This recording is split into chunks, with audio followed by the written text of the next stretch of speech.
The anime starts with a young man playing various video games. While playing one, he suddenly gets transported into the game's world, where the character Ato, which he had been controlling, appears to him, surprising him. Ato confirms she is real, and he finds out the game he was playing from his sickbed is a simulation of ruling nations, set in the dark world of Fantaria. Ato was his favorite character, and she starts talking about the king, making him wonder, is he playing the king's role? He thought she meant the leader of Minogura, but Ato clarified she meant King Takto, who achieved many milestones on the nightmare difficulty level. He did this using the civilization, said to be the hardest to control, the Desolation civilization. He was the first player and proudly topped the user rankings. Takto was shocked and wondered how Ato knew this, but she remembered everything, including everything he asked her to do in the game. They had invaded the world many times and lost repeatedly, so there was no need to worry. Takto told her that he copied her playstyle because he wanted to be as strong as her, and he was happy talking to her now. Ato felt the same great feeling. Then Takto looked up at the sky, amazed by its shape. He asked if she had summoned him here, but she hadn't. They quickly realized this wasn't the sky, but that they were in the world of the Eternal Nations, a place unfamiliar to Takto. Ato wondered if this was called a miracle, and she approached, expressing how much she loved the moment they met. She asked if they could start over, but Takto didn't know where they were. Ato thought it might be her world or a completely different one. Then she suggested, like before, that they start fresh together and build a kingdom. Takto was shocked and didn't know what was happening to him, but he agreed to Ato's suggestion to start as they had before. He asked her to build their civilization a kingdom for both of them, making Ato happy. Then she introduced herself as Ato the Protector, a child born from the Guardians destined to destroy the world. She assured him that from that moment on, her mind was under King Takto's command. She asked him to descend to the lowest ranks, and Takto felt excited, telling her their civilization was the most wicked ever. Takto asked, "So, you know what Minogura must do first, right?" Then they decided to retire from the world and close their doors to outsiders. After that, Takto summoned a scouting animal, but they both felt disgusted by its appearance. Takto sensed their Minogura civilization was ancient and ruled by evil and ruin, and they should always remember that before making wrong moves. Ato believed they should be cautious about being discovered by others, which was a strict rule in the early game stages. Then Takto told the scouting insect to launch and explore everything nearby, and Ato warned it that if it disappointed King Takto, it must complete its mission. The insect sped off, but Ato felt uneasy because it resembled a servant carrying out orders. Takto realized he could share the insect's field of vision, just like in the game, but it was costly. He would need 100 magic energy points, and they only had 100 left. Building a settlement to serve as their base would require 20 points. Ato thought the cost was high and warned against wasting too much energy. Takto then suggested creating a warrior to fight for them, but with limited magic energy, that wasn't an option. Ato gratefully promised to fight seriously if necessary. Takto noticed that Ato would grow stronger over time, but her current level was 3, meaning Minogura's situation was quite risky, and any battle could lead to their destruction. Ato urged him to smile a little. Meanwhile, the insect continued exploring, and Takto followed it. Through that, he mapped the surrounding terrain and saw it was forested, but they hadn't encountered any monsters yet. Ato guessed the forest would be a good hiding spot for monsters, but found it strange none had appeared. Since Takto didn't see what he thought might be food sources, he decided to keep exploring for a while. Ato felt she wasn't much help and apologized, but Takto said it didn't matter. He was happy she was by his side. Ato was surprised by his words and moved closer, touched by what he said. Suddenly, a group of dark elves appeared near them. It was a large group. Ato thought they were in a fantasy world, where dark elves are usually neutral but tend toward evil neutrality. So, they felt somewhat reassured. Takto asked Ato if she thought this was the Eternal Nations world because if they found another settlement for their civilization, it would be bad. They considered the consequences of war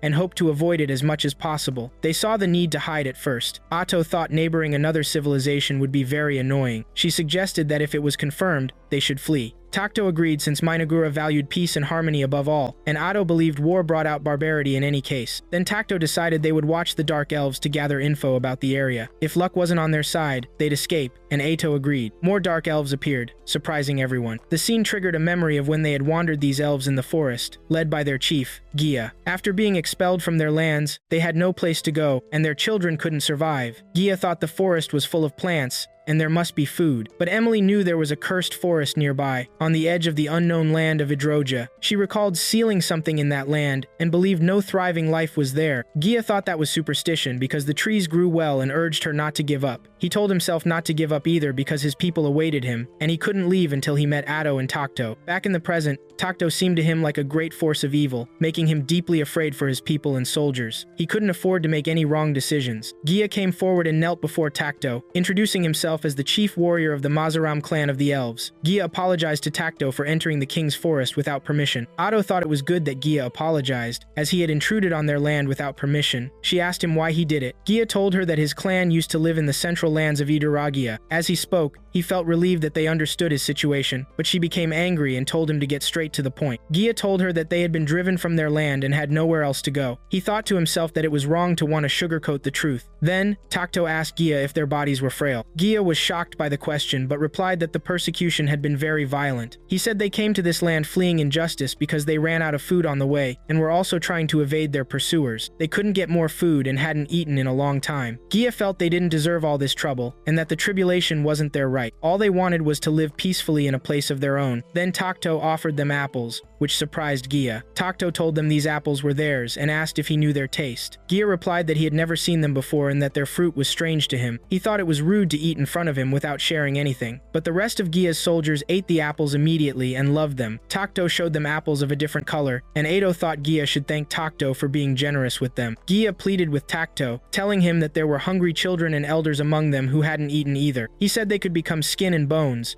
and he wanted to take some of the apples for the rest of his people, wishing to offer them instead of eating alone. This made Takto sympathetic, and he offered Gia a lot of different food, which amazed Gia. He told himself that they were the elves who fled the light, which is why they are called dark elves, and that they live thanks to the light elves, forced to live in darkness away from the light. No one had ever extended a helping hand to them, but Takto offered them food and told them it was theirs now. The elf soldiers thanked Takto, and Gia asked for the king's name, but he didn't answer. Then we moved to where the rest of the dark elves were, where a very sick lady was. Her daughter told her that Gia, their chief, would come with food now. She was very sad for her mother. When they smelled food nearby, it caught everyone's attention. Then Gia appeared and told them he had brought a lot of food and asked them to get ready to prepare it. The young and old were fed and became very happy. One of the elves asked Gia where he got this food. He told her he found it somewhere, and Takto remembered that memory. Then the elves went to sleep while Gia stayed awake alone. Then the elder Moltar came to him, and Moltar told Gia that the food he brought was amazing, and he had never seen anything like it in his life. Gia had the same opinion because he tasted the food. Moltar asked Gia what happened. Gia told him he encountered mythical creatures deep in the forest. Moltar asked what kind of myths. Gia wondered if Emily had told him anything about a being that was sealed in the cursed lands. Moltar inquired if he had met the King of Ruin. He told him about some legends and ancient books, that when the world reaches saturation,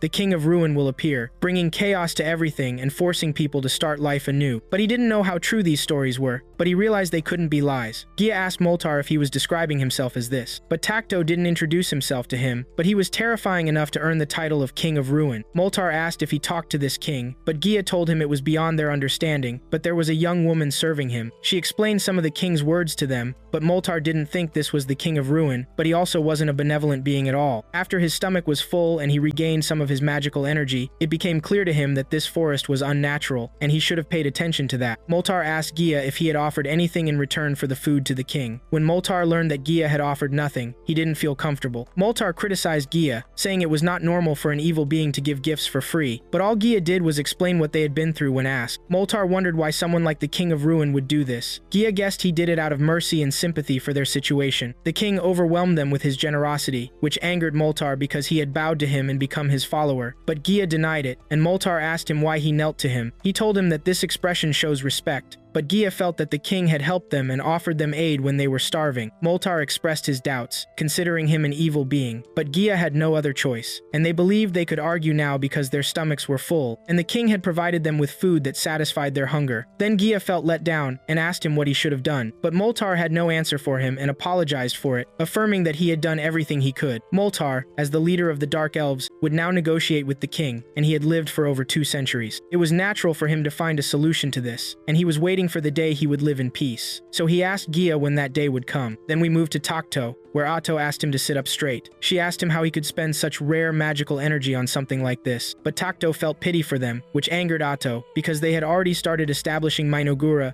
and were still ignorant of what surrounded them. He apologized to Ado for using magical energy without her knowledge, and promised that next time he would ask her before doing this, and asked her not to be angry, but she denied being angry. Then Takto told her he would grant any request she made, which surprised Atto, and she saw no need to make such a promise. Takto told Atto that he needed her, and he apologized for opposing her wise decision. He asked her to issue orders as she wished. However, Atto told him that he couldn't speak with the elves smoothly. While he spoke with her very easily, words failed to come out when he stood before others. Atto thought he was playing the role of a strict leader who disdains long speeches and leaves detailed negotiations to his followers. Takto realized he was bad at communication and cried, which saddened Ado greatly, and she asked him to stop crying. Moltar suggested that revealing the food to the elves would bring ruin and make everyone start over. He asked Gia if he was ready to meet this king again, unsure of what they would ask in return for the charity they had given them. However, Gia was confident that he hadn't spoken about such things. Still, Moltar asked Gia if he was certain about something like that, reminding him that it's common for an evil being to demand compensation. But it was also true that they needed to borrow the king's power to survive. Gia believed that even if they left the forest, they would return to a life of homelessness and struggle to find food, which would lead to their end. Moltar thought they had come here to live in a world free from oppression, but this might be their last chance. He urged them to go see the king because the future of their people depended on it. They were being watched by the insect belonging to Taktu, and then we shift to Taktu's place. The insect flew to them to deliver news, but Atu was in conversation with Taktu for a while. Taktu ordered the insect to relay the message to them, and once the insect informed Taktu of the situation, he understood that the elves were on their way to him. Atu thought they were coming because of the food he had given them yesterday, and that it should not be given all at once. However, Taktu anticipated that the presence of people with different ideas and cultures could lead to conflicts, and he wanted to take the rest of the food and leave immediately. Atu asked Taktu if he was worried about anything. Taktu was concerned that he didn't want to negotiate or communicate, which is why he wasn't good at negotiations. Then Atu offered to handle the negotiations for him, which would make Taktu appear as a beloved king. Taktu was grateful for this and asked her if she was sure about it. Atu pledged her loyalty and offered her service if he ever needed anything, thinking that he saw her as unqualified for this task. But that wasn't the issue for Taktu. He relied heavily on her, which made Atu happy. Then Moltari and Gia approached Taktu, starting to thank him for the food. Moltar introduced himself to Taktu, and Atu noticed that Moltar showed respect as he should have. She then asked him what he wanted to say. Moltar asked Taktu's name to get to know him better, which annoyed Atu, but Taktu agreed and told them he was the Lord of the World, the ruler of ruin, Ira Taktu. Atu warned him to always refer to him as King Taktu, which greatly surprised Moltare. Then Atu introduced herself, stating that she was of lower rank than King Taktu, but that they should be careful to show her respect while speaking with her. Moltar then promised them that he would inscribe their names into the souls of their people. Taktu felt relieved that things were going well. Atu allowed them to take the food and leave since most of the food wouldn't last long anyway, which surprised Gia and Moltar. But Moltar asked how they could repay Prince Taktu. Atu thought that wasn't necessary and doubted that they could do anything like that or offer something that would please the king, since they also lacked the necessary resources. Moltar was about to speak, but Atu didn't give him a chance. She thought this was a hesitant situation and asked them if they planned to do something. Moltar denied it, but Taktu sensed that things were moving in a particular direction and asked Atu to discuss the negotiations, whispering to her everything he wanted. This angered Atu because they were terrible at negotiating, and she felt that she shouldn't leave them like this and let them waste this opportunity. However, Taktu was confident that they wanted to build a mutually beneficial relationship, which surprised Atu, but Taktu suggested accepting a price that would be satisfactory for them rather than offering help with nothing in return, which would make them feel more secure. Then Atu told the elves that Taktu was determined to accept their offer in exchange for the kindness he had previously shown them. Moltar informed him that they were grateful to him, and Taktu sensed that Moltar was worried about a trick since they sided with evil. Atu understood that the elves viewed the king as a creature of darkness, but the elves denied this. Then Atu began to ponder what the counter-offer would be, and turned to Taktu because she didn't know what to do. He asked her to tell them about the outside world in the forest, and Moltar agreed, saying he would show them everything he had seen and heard. Then Atu asked them to leave the forest and respect their oath, which caused Gia to shudder upon hearing this. Taktu anticipated Gia's reactions would be much easier than Moltare's. However, Moltar told them that what would make them happiest was staying in the forest beside the king. But Atu informed them that this was forbidden, especially if they wanted to protect the souls of the rest of their clan. She advised them not to mention what had happened now to anyone else, which angered Gia, but Moltar asked him to calm down and follow the king's instructions. Then Moltar thanked Taktu for allowing them to visit him, and they left. Taktu wondered if he was doing the right thing or if he had ostracized them like this. He sensed there was a big opportunity to eliminate them somewhere else, and something needed to be done to turn this situation around. Then he asked them to wait and inquired why they shouldn't become his followers, which surprised them. Atu was shocked and asked them to let her consult the king a little before she approached him angrily, asking him what he was trying to do.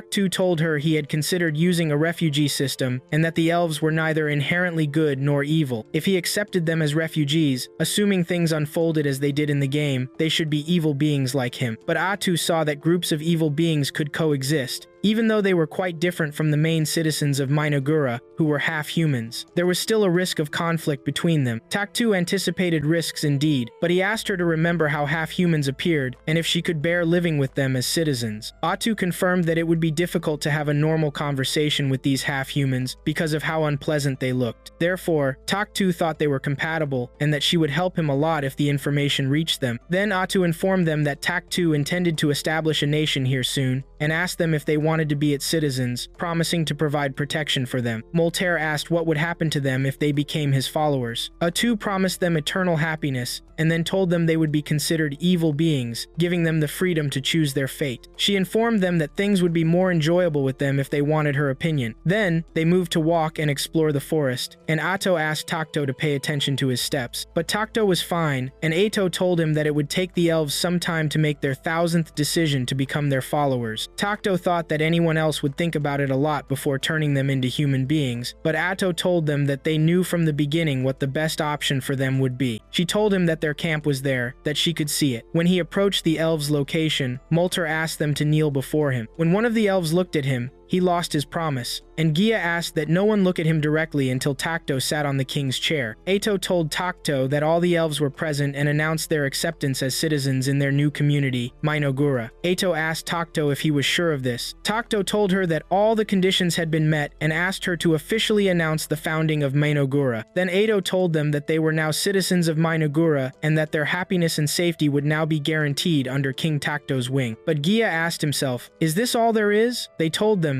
they would become evil, but he didn't feel any different. Then he felt the hatred rising within him for those who burned them, oppressed them, and harmed them. Emily also felt this, but Gia's anger increased. Takto approached him and asked him how he was doing. Gia then thought that this was the joy of being under someone's care. Then the elves greeted Takto, crying with joy. After that, Takto discovered that he was stuck because he would start in a bad location on the continent. He was very annoyed and showed the map to Ato, and he was very angry. He told her that there were 2 large nations in the village of Salva, one of which was the kingdom of Qualia. Ato told him that this people belonged to Arlos, which meant that he was a strong supporter of good. The kingdom of Alna, they are elves who love nature, and this is also a supporter of good. Takto thought that if they discovered their evil nation, Ato expected that this issue would be their death now. Takto thought that they did not have the military power to oppose these 2 great nations now. Both of them felt very annoyed. But Takto thought that not all the news was bad. Usually, Minogura has difficulty producing research. Ato told him that their humanoid citizens were stupid in the end, but it was good that their fertility was high and their happiness did not decrease easily. Takto expected that the elves could cover this weakness. After Ato understood, she heard the elves coming to them to report on the outside world. Then Gia told Takto that he had brought Emily, his assistant, with him because she was a smart woman and had extensive knowledge of myths and other nations. He thought she would be useful to them. Then Ato told them that the king was pleased with their dedication to work and that they would be appointed to key positions to manage the kingdom of Minogura. This was Takto's irreversible decision, and Moltar would take over the affairs of the state. Since he could use magic, great hopes would be placed on him. Moltar immediately accepted, and Gia would continue to work as a warrior leader and lead the forces of Minogura. His duties would be to recruit soldiers. Gia accepted the position with pleasure, and they were ready to kill the enemies and make them lifeless corpses, which made Takto feel afraid because war is brutal. Ato told them that the king preferred peace, and asked him to always remember this, wondering why the King of Ruin would be so peaceful. Then Ato asked them to rest well until they recovered because they would be assigned to build housing. Then Moltar told them that he was very grateful, but he was more useful than Gia, who only cared about his strength, and that he had more experience, which annoyed Gia. Gia told the king that he was more energetic than Moltar and that he did not need rest at all, and that Emily would also work hard. But Ato saw that they were obsessed with work and asked Takto if she could ask them to collect resources at the present time, but Takto expected the idea of improving the terrain, and Ato told him that they also had the ability. Then she asked Moltar if they could collect wood, while preserving enough of the forest without harm. Moltar accepted this task because they are a people who live in the shelter of the forest, and if he intended to build buildings using large trees, he was certain that he would fulfill the king's desire. Ato was very optimistic about this, which surprised Gia again because the King of Ruin did not intend to destroy the forest. Then Takto wished them good luck and asked them not to forget to replant the forest again, which amazed the elves. Gia asked what was meant by replanting it. Edo was surprised that he did not know the meaning of replanting the forest. She asked Moltar and Emily, but they did not know. Then Takto discovered that the peoples of this world did not know how to build fortresses through magic technology. Then Otto asked Moltar if he was aware of the terms magic and the 6 main elements, but Moltar was aware of the 4 main elements and that it was a basic concept of magic. Emily had not heard that the term military magic had been used by any other nation. Here, Takto discovered that they were very behind in magic technology. Moltar thought that they were much poorer than their king thought, but Eto thought that they had a chance to overtake other nations once they advanced on them. Then she told them that reforestation is the practice of planting trees after they have been cut down in order to preserve the environment, and that it is an important step to ensure resources. But Emily did not think that any of their magic had anything to do with the growth of trees. Moltar expected that the trees would take a long time and be ready to be cut down, but Atto believed that reforestation is a technology that uses the 4 main elements to accelerate its growth, and this wisdom was born from the great king Takto, which surprised everyone. Takto thought it was a big lie, but Eto continued to tell them that the knowledge that comes from their king covers many different fields and asked them if they knew how lucky they were for this blessing. Emily thought that the apple she had received earlier was food created by the king. Edo confirmed this to her, but she preferred the grapes that the king created. But Emily also liked the grapes, and she found seeds in them and planted them, eagerly awaiting their growth, which amazed Atto and Takto. Atto asked her if she had really planted the grape seeds, and had they already sprouted. Then Takto asked himself why he hadn't thought of it before, and that the delicious food he created before was from the modern world. This meant that he could use emergency production to create things that did not exist in the game. Then he used emergency production and discovered that with this power he could create gunpowder, basic metals, and even oil. But this requires a great deal of magical energy. But this is extremely amazing, and he felt happy. But Emily was afraid that something bad would happen. But Atto told her that the matter was easy for them, and that she had done well, and Minogura had obtained the 2nd national advantage. Then we moved to one of the 2 kingdoms in the continent. Its princess was playing the piano, and vowed to the cursed forest because the harbinger of the world was coming from there. Then the cardinal came to her and asked her to speed up the preparations because savages had appeared in the northern province. The queen agreed to set out because she should not ignore this. Then we moved to the elves, and they began to plant the seeds in the forest. The princess and the cardinal moved, accompanied by a group of guards. One of the guards had heard that the princess possessed special power, but he hadn't felt this from her at all. But the leader asked him to wait and see. As they were walking, a group of monsters appeared, heading towards them to kill them. The cardinal asked the princess to act, while the soldiers prepared for the monsters. But the princess cast her special spell, pointed her staff at the monsters, and burned them all. The cardinal was astonished by her power, saying she resembled a deadly weapon. But then something strange happened that surprised everyone. The princess possessed the power to completely repel evil and maintain a strong relationship with the kingdom of the elves. She buries her enemies in flames and bids them farewell with flowers. Therefore, she is one of the 7 great saints of the continent and is called Sualina, Lady of the Flourishing Burial. Sualina then asked the cardinal about the matter they had discussed on the way, but the cardinal didn't know what she meant. She reminded him that it was about the signs warning of the end of the world in the cursed lands and the necessity of sending holy knights to investigate. However, the cardinal strongly objected to this, saying it was about giving attention to the cursed lands in the distant dark continent to the south. He added that the leadership would not allow sending knights for this purpose. So, Sualina decided to go herself, but this decision made the cardinal extremely angry. He felt Sualina didn't realize her status to do something like this. He reminded her that she was no longer that simple village girl, but the cardinal told her he would send the soldiers who were under his direct command. When he left, he reprimanded her unheard. Then we moved to the forest, where Atu told everyone that it was now time to build, which made the elves happy. Then she moved with Takto to his council. Takto was happy, and Atu asked him the reason for his happiness. He felt happy that his throne was being built by the elves and that they did everything quickly, which is one of their characteristics. Atu also told him that they had begun building their own civilization, and it would be strong, dominating the earth and piercing the sky. Then Moltaro, Gia, and Emily also arrived to attend a meeting. But before this, Emily asked Takto to accept her gift. Takto immediately put on the clothes and was very happy because he finally got rid of his pajamas. Emily told him that they all worked hard so the outfit would suit him. Atu also liked the outfit and thought it suited Takto very much. Atu told the elves that Takto was extremely happy, which also made the elves happy. Then Atu told them that it was finally time to tackle internal affairs. But Takto was busy with the details of his throne and paid no attention to them at all. The elves were surprised by his behavior, but Atu tried to hide this behavior and told them that they would start the meeting while consulting Tacto whenever needed. Tacto was relying on them. Then Moltaro asked about the buildings they wanted to start constructing.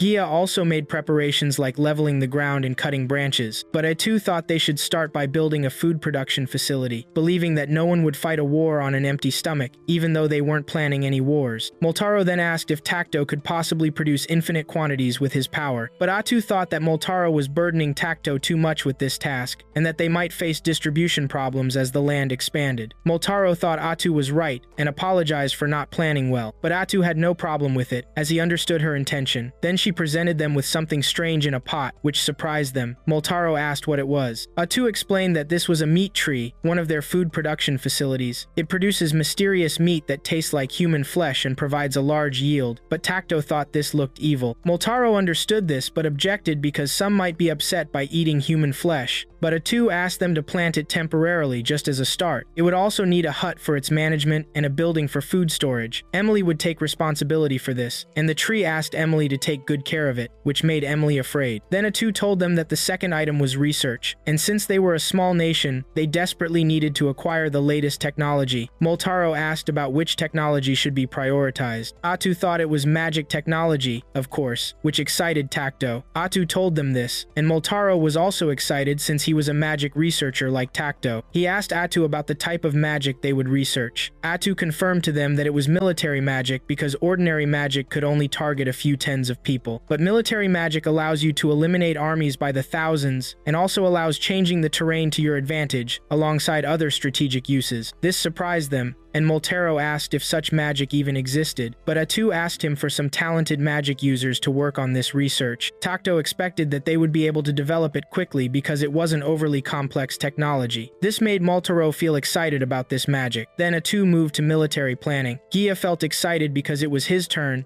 and he needed to organize an army, but Tacto interrupted him and asked him not to overfocus on this at the moment. This led to Gia's enthusiasm decreasing. Atu thought that armies don't produce anything, they just consume resources and magical energy, but Gia thought that their current fighting force had no power to protect the king, and Moltaro thought that worse than this was having bounties on their heads for being leaders of the Dark Elves. Atu realized that they were worried about someone chasing them, so Tacto suggested they produce a hero instead. Atu thought this was a great idea. A hero might have a high production cost, but they would barely require any maintenance, making them an ideal choice. Then Gia asked Atu about the type of hero. Atu told them that in Minogura, there were several heroes serving under Tacto's command, and all of them were strong and possessed special abilities. There were several conditions that needed to be met to summon them, but they had to be able to summon one. At least, Tacto believed that armies needing permanent resources also drew attention. A hero could help them keep their secrecy, so Tacto decided to produce a hero, and then they could relax. This made Gaia grateful to Tacto, and Tacto found internal affairs management very enjoyable, which Atu also confirmed to him. Then he told them to collect magical energy from the citizens, and this amount would be related to the citizens' happiness. The happier the people were, the more the nation would develop, and thus Tacto would lead everyone to achieve happiness. Then we moved to the continent of Idaragia. One of the soldiers named Lunios wished to return safely from the Dark Continent. Then Verdel came to him and told him they had nothing for him to do, and that he had begged enough. Then he asked him about the necklace he was wearing, but Lunios immediately hid it. Verdel thought he was wearing this ring as an amulet, and also asked him for the names of his wife and daughter, but Lunios thought it was none of his business, but he told him, annoyed, that his wife's name was Marcia, and his daughter's name was Mina. Then Verdel told Lunios that they would be traveling together for several days, and that he would feel bothered if he heard him repeat his wife's or daughter's name while sleeping. Then Lunios said to himself that Verdel was rude and ill-mannered, but he possessed many skills and achievements. Verdel wondered why they were sending him to the Dark Continent, but Lunios told him they were going to investigate the vision of Saint Swalina. If they succeeded, they would be appreciated by the Southern Provinces Conference, but if they failed, he, as an assisting Holy Knight, would be held responsible. But Verdel saw that these forces were too weak to investigate Swalina's vision, and that they were the only two holy ones, with the rest of the soldiers being mercenaries. But Lunios thought it was very rare to conduct an investigation outside national borders, so there were no standards for the size of forces deployed. Verdel wondered what the leaders were thinking, but Lunios found it difficult to know what the leaders were thinking because they were the ones who knew what was behind the scenes, and they must have had sufficient reasons to include Verdel with Lunios just before his journey. journey. Then they went out to the mercenaries, and one of the mercenaries told him they had been waiting for him for a long time. Verdel felt happy about the appointment of these mercenaries, and Lunios thought to himself that Verdel would increase their chances of survival in this battle. Then we moved to the forest, and Taktu was amazed by the constructions that had taken place. He had seen the beginnings of his civilization in the game evolving little by little many times, but now he saw it in reality, and it was a different matter for him. Then Emily told them that this was their building method, building houses on top of trees. She also told them that the meat tree was growing at a good pace, and they would soon finish the food warehouse. They had discovered a water spring near them to secure a permanent source, and this building was where King Taktu resided, and it was also the headquarters for the general administration to process paperwork. She thought that the Minogura system should deserve a more imposing headquarters, but this was all they could do for now, and it was this size currently. And Taktu said to himself that this was a wise decision, and that she had completed tasks he hadn't even ordered, like securing a water source, which he greatly appreciated. But more important to him were these thousands of Dark Ones who were emaciated when he met them, but now they were full of life. He was the one who gave them that opportunity, but seeing them like this made him very happy. Emily asked Taktu for his opinion, and that they had fulfilled his wishes out of gratitude to him, and in return for the mercy he had shown them. Taktu told her they were amazing, and that he was happy because he had welcomed them as citizens, which made Emily cry tears of joy. Then Emily continued to guide Taktu and Atu on their tour. Taktu felt relieved that Emily had regained her composure, and that no girl had ever cried because of him before, which made him feel very confused. Then Emily told them that the meat trees were almost ready for harvest, and everything was going well because of the high-quality equipment Taktu had provided them. Taktu assured her that he would provide them with more tools for now, because he was worried that their quality would be low if they made them themselves. Atu saw that this would help them advance quickly, and that it was akin to cheating, but Taktu felt pleasure from using abilities that seemed like cheating to establish control, and Atu also felt happy about this. Then the tree told Emily that it felt it had ripened enough to be eaten, which made Emily scared. Atu guaranteed the necessary food production to sustain the inhabitants of Minogura. Then Emily asked them to accompany her now to the water source. While they were on their way, Emily felt something strange in the forest. Then she was surprised by the appearance of the spring they had found. Then Gaia and Malter came to them and welcomed Taktu. They had come to build a water channel after Emily told them, but Emily thought the water was no longer usable. Malter asked to take a look, but Atu assured them it was fine and drank from it, which surprised them. Then Atu told them that this area was called the Cursed Domain, and this was proof that this land had become part of Minogura's territory. Then Taktu asked them to take a deep breath, and when they did, Malter felt his mind become clear. Gaia felt power flowing through his body, and Emily felt extremely refreshed. Then Atu revealed to them that they had become inhabitants of Minogura, and that they had now transformed from neutrals to villains, and were granted the benefits of the Cursed Domain. Malter asked about Atu's meaning. Did she mean that this wasn't a safe environment, but also provided them with a more comfortable living environment? Then Gaia drank the water and saw that he could drink it normally. Taktu told them that the Cursed Domain was very suitable for defense, and soon all their lands would transform into this form. Atu assured them that all of this was the fruit of Taktu's power. Malter expected this from a great king like him, but there was one problem. It clearly drew attention. However, Malter suggested providing strict surveillance on the surrounding area for now, but if the entire area became like this, it would be easy for their enemies to discover them. Gaia suggested they should form an army, but Atu wanted to reassure them because the king would produce a hero, so there was no need to worry. But Malter didn't understand what a hero meant, even after Atu had explained it to them before. But Atu thought it was better for them to see with their own eyes, and several days had passed since their arrival here, which was enough time for this. Then Atu showed her power, which surprised the thousands, and she told them that she was also a hero, and what they had seen was only a small part of what she could do. She explained to them that those called heroes possessed power that allowed them to wipe out entire armies. Taktu explained to them that the hero's power was extraordinary and didn't attract attention, and they continued to gain power over time even without doing anything, which amazed them. Gaia asked if Atu would become even stronger than this over time. Atu told them that since they planned to stay in isolation, her power was sufficient for their current needs. But Taktu told Atu that she didn't have to destroy the forest to show off her power, and he told her they would discuss this matter later, but asked her to make sure to clean up the forest. This made Gaia feel extremely excited, and he would also help Taktu. Malter acknowledged Taktu's power for the second time, and Atu's power too. He thought he should build a castle befitting Taktu, but Taktu felt comfortable in his home, which resembled others' houses. However, Malter felt this was not befitting of him, and Gaia rejected the idea of their king living in a house like other houses. Emily would feel guilty because of this. Malter thought he would be rude if he objected to Taktu's opinion, but he asked him to reconsider. Then Atu told Taktu that the cost of building the castle might be high, but it would produce resources and seem to increase the citizens' happiness, which led to Taktu's approval for its construction, and also the happiness of the thousands since he agreed. Taktu desired to obtain the floating castle one day, so it would be good to start early. Atu saw that it was the national legacy that could be built when the city reached its maximum level, and it was indeed everyone's dream. She thought the floating castle was a city floating in the sky, but this matter surpassed the imagination of the thousands. It was hard to imagine. But Emily saw that Taktu had fulfilled everything he promised them, and this meant that the floating city was not fitting for him. Then the thousands thanked Taktu and renewed their pledge to King Taktu, wishing for the increased prosperity of Minogura forever, which made Taktu happy, and the process of establishing the nation was going wonderfully, and he asked them to continue this way. Then we moved to the Holy Knights. They eliminated a group of monsters that blocked their path. One of the mercenaries thought there was no need for their intervention in the first place, but Verdel expected this was just the beginning. Lunio said to himself, wishing their progress would continue at this pace in the Dark Continent.